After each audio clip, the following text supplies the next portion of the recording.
NLP practitioners and master practitioners, they have kind of learned the trauma process on their original trainings. で、そこで気づくことなんですが、NLP のプラクティショナーやマスタープラクティショナーはコースの中で、トラウマケアとかいうものを学んできてるんですよね。But that in itself is not quite enough for them to feel confident to go into those places. でもそれだけではこういった場面に行って、それを使うという自信が十分にあるかというとそれは十分ではない。So when I ran this training after the Christchurch earthquake, I trained people in Christchurch there. ですから地震があった後にクライストチャーチで私トレーニングをしました。And most of the people, we had a training room filled like this, as many people as here. で、トレーニングした時に、これと同じぐらいですね、いっぱいの人が集まってくれまして。And most of those people were actually working for government agencies, so they were civil defence people and healthcare workers going into Christchurch.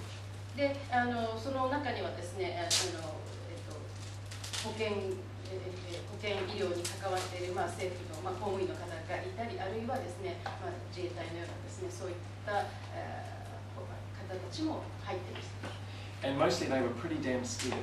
で、その多くの人たちはすごい恐れていました。怖がっていました。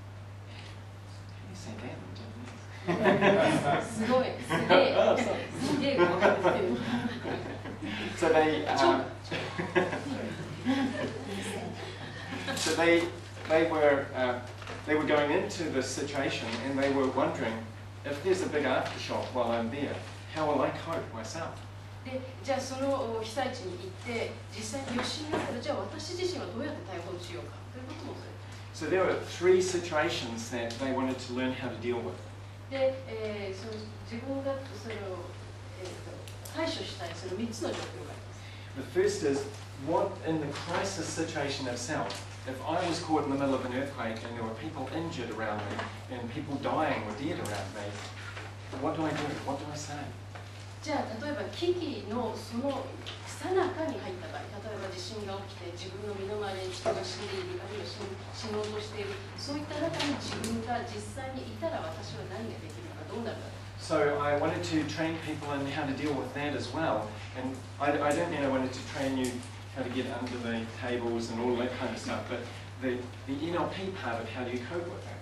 で、そのですから地震に自分がその地震の最中にいた場合どうするかということもトレーニングしたんですね。それはテーブルの下に入っているとかそういうことではなくて、その中でNLPを使ってどのようなことができるかということをしました。And so I want to briefly today, I want to go over what do you do if you are actually in the middle of a disaster as it's happening. What do you say to people if you're okay and they are injured? ですから今日お教えすることの中にはそういった状の中にいるときにあなたが OK で、そしてあなたは大丈夫で周りの人で大丈夫ない人がいる、大丈夫ではない人がいる場合はあなたは何を言うことができるだろうかということを教えています。And I'm not teaching you that because that's what's going to happen. I'm teaching you it so you can relax about that and put that out of your mind. でそれはこれから起こるだろうから教えるのではなくて、そういったことが起きても大丈夫なように自分の頭の中からもそれは大丈夫として、避けておくことができるようにという意味でですね、お教えします。And then I want to show you how do you deal with it in the situation after, for example, the earthquake, while there are still dangerous aftershocks that are happening, while people still don't have basic necessities for life. What do you do in that situation? で、その次の状況はその地震の後ですね、まだ余震が起こる可能性のあるところで、まだその、生命を、維持するため、サバイバルのために、まだ自分働きかけているというそういった状況の中での対処の仕方ですね。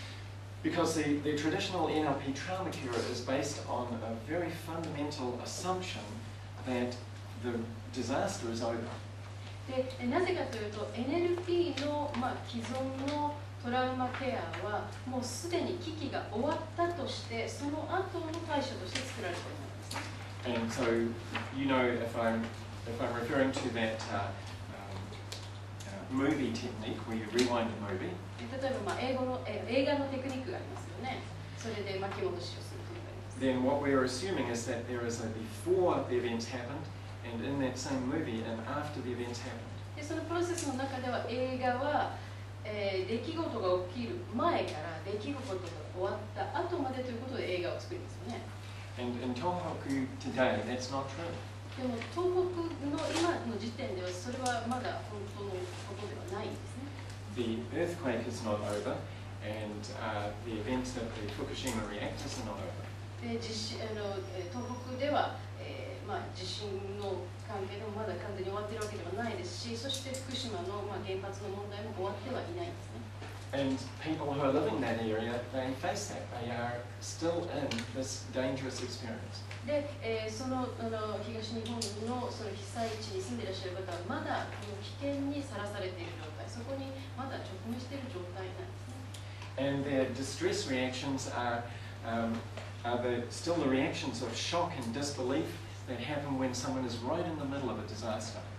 ですから彼らはまだストレスの中にいて、そしてまだその惨劇の最中にいてショックがある状態である。So over the last few years, we have a lot of research about how the memory of a traumatic experience is stored in the brain. で、ここ何年間かのリサーチですね、そのトラウマ的な出来事が脳の中にどのように記憶されるかというリサーチがなされてきています。And I want to teach you a little about that process of storing memories like this in the brain. で、そういった記憶がどのように脳の中で行われていくかというそのプロセスについてちょっとお話ししたいと思います。If you try and change the way that a person stores a memory while the memory is still being laid down, it doesn't work the same way. ですからその記憶がまだ入れられている過程の中で蓄積とし方ですね、その記憶の残し方を変えようとしてもうまく働きかけないというわけです。The way I explain it is, if I have a memory, a video on my computer, and I want to move it to another backup hard disk.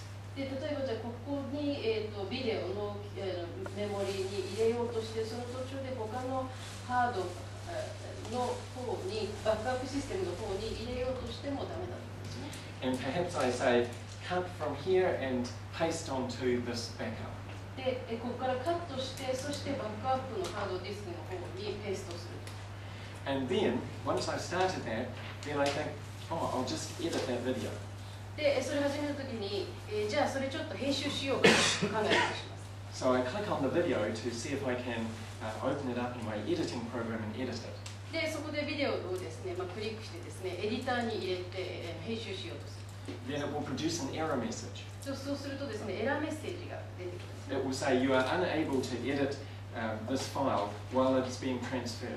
で、これを、ハードディスクの方に移行する途中に編集することができませんよというようなメッセージが出てきちゃう。So from the psychology research over the last few years, we know that happens with memories of a crisis event.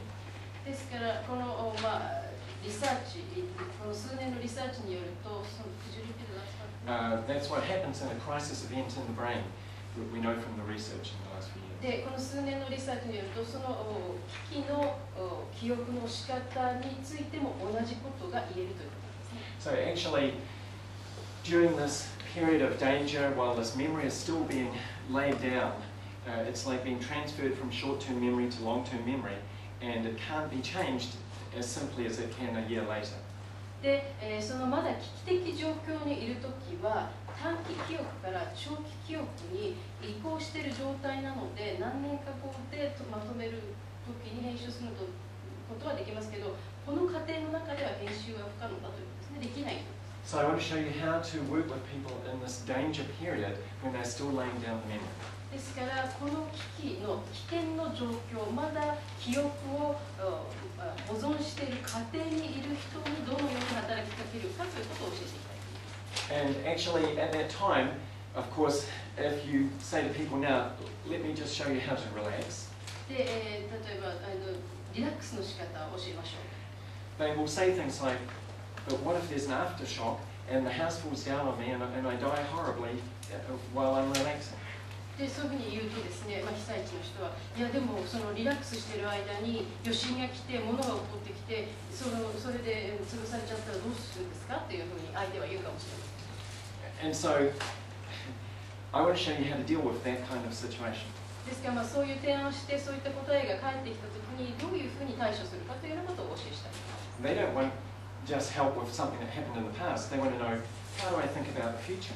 で、ただ過去のことに対しての助けではなくて、じゃあ未来をどうやって考えたらいいのかというところも助けてほしいわけですね。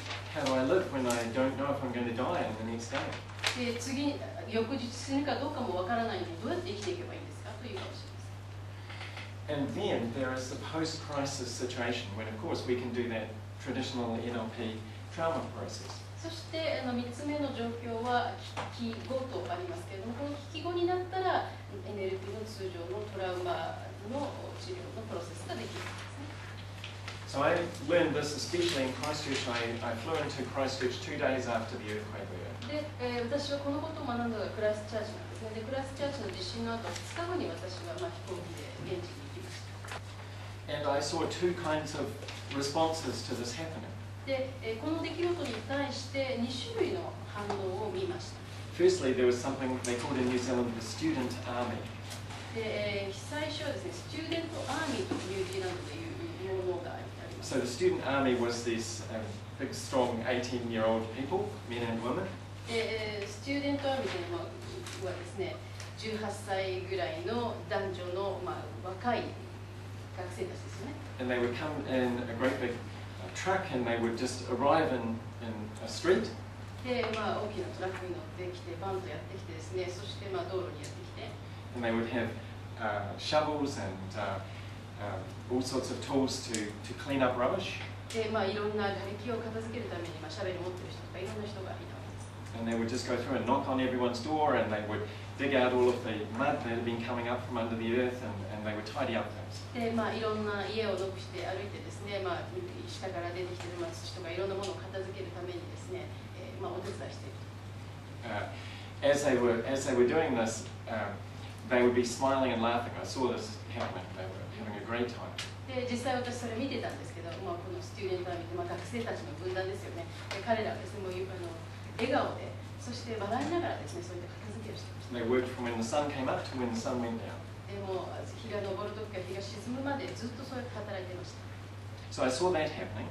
で、そういうようなことが起こってたんですね。And then I saw people standing on street corners, just shaking. で、もう他の人たちはですね、街中にただ立って、呆然と立って震えているという人たちもいました。So just absolutely in shock. もう本当にショック状態ですね。And then I went into a supermarket, and at that time, of course, there was very little on the shelves in the supermarket. The supermarket was mostly ruined. で、スーパーマーケットに入ってみたんですけれども、ほとんどはダメージを受けてましたし、それから商品棚には何も物がないような状態でした。And I saw two men fighting over a loaf of bread. で、もう一斤のパンを間にですね、戦っている、争っている男たち2人がいました。Actually punching and pushing each other to try and get the loaf of bread. 殴ったり追いやったりとかしてですね、もうパンを取ろうとしてたんですね。So that situation, I especially want to get you to think about how do you deal with a situation where the immediate earthquake is over, but there are still a lot of horrible things happening. ですから2つの状況を考えていただきたい。危機が起きているその直後の時と、あるいはそしてその後にまたたくさんのいろいろな危険なことが起きているその時期と。Does this sound like what you were hoping for? This で、これはこのトレーニングで学びたいなと皆さんが希望してきたことでしょうか。